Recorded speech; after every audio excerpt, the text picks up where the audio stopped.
Welcome to Hayashi Design. This week I thought I would talk about cultural differences in the workplace. Now this is not 100% what happens in Japan all over the country. This is just some of the things that I've experienced since I've been here. So there will be many different companies that do things a different way. Okay, so I'm going to give you 3 of them this week because there are lots of them. But first off, let's start with number 1, senpai-kohai relationship. Okay, so a senpai and a kohai is Japanese for your upper people and your lower people. Basically, you come into the company, all the people that are above you are your senpai, and then the people that come in after you are your kohai. Okay, now this will change if you are like a creative director or if you are like basically coming in at a very superior level. I'm pretty sure that will change, but in our company you come in and you basically have only been there for 3 months, so you are the kohai to everybody else, and somebody comes in after you, they are your kohai, so it kind of works that way.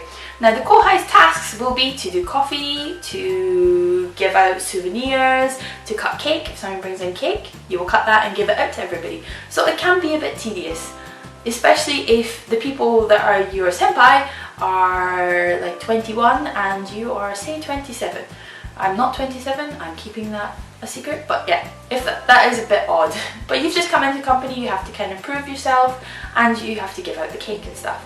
So if you think about it, if somebody brings a big box of donuts and you don't reach for the donut first, you let your senpai go first and then you get your donut when it comes down to your turn. Which, I don't know if it's good or bad, it works in our company. It happens a lot in other companies. But yeah, senpai kohai. Also, here's another example.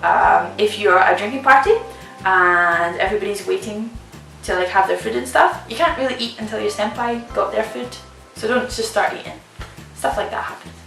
But yeah, that's senpai kohai. Number 2, service zangyo. Now service zangyo is service overtime. Okay, so basically, back in the UK, we would have like overtime and it'd get paid. No, this isn't paid. This is called service zangyo. It's service overtime. So you don't get paid for it. And it's also this feeling of you finish your work at 7, but really you should kind of like give service to the company and continue doing your work and show that you are a good employee. Which is a bit crap because basically you've finished your work, you should be able to go home. But no, you're giving something back to the company by giving them some overtime. So it can be a bit of a problem, and it's a huge problem in Japan because there are a lot of companies that think that people that go home early are slacking off at their jobs, and people that are staying behind to do the service zangyo are actually really hard workers and doing all their best for the company, which can really suck. Okay, so it's a huge problem in Japan. They are trying to get better at it. Our company is trying, but it doesn't quite work, to let us go home about 9 o'clock or before 9 so that we can actually go home and have a life and stuff, but in reality it's a design company, we're always busy, it doesn't kind of work that way. But yeah, service overtime. Number 3, aisatsu. Aisatsu are greetings, okay, and everybody in Japan is big on greetings. In our company, if somebody comes in the morning, we say ohayo gozaimasu, which is good morning. And next person comes in, ohayo gozaimasu, and it repeats for the next 20 people that keep coming in.